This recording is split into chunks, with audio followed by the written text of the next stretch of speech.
Okay, so here's something wild. Turns out, different parts of the UK government have completely different ideas about how much electricity AI data centers are going to need.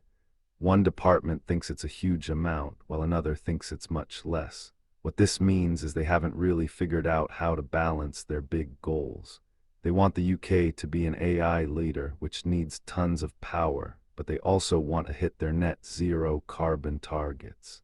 These two ambitions are clashing right now because they don't even agree on the basic energy numbers. So, if these massive data centers suck up all the clean energy they are planning, it could make it way harder for the average person to switch to electric cars or heat pumps without straining.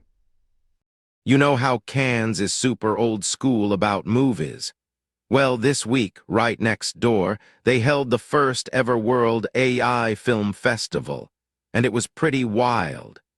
We're talking films where characters have fish scales growing out of their necks or hearts beating outside their chests. These aren't just student projects either. Big money and attention are pouring into this new festival. What this means is that even though the traditional film world is still figuring out how to handle AI, a whole new parallel industry is already booming. It's basically a sneak peek at a future where anyone with an idea and some AI tools could potentially make a full-length movie. So, get ready, because the way we watch and even make films is about to get really W. Imagine your loved one passes away, but then you bring them back as a lifelike hologram for their own funeral. That's exactly what one woman, Pam, did for her husband Bill after nearly 60 years of marriage. She used special effects technology to project a realistic 3D image of him, almost like he was there speaking to everyone. What this means is we're seeing a wild new way to grieve and remember people.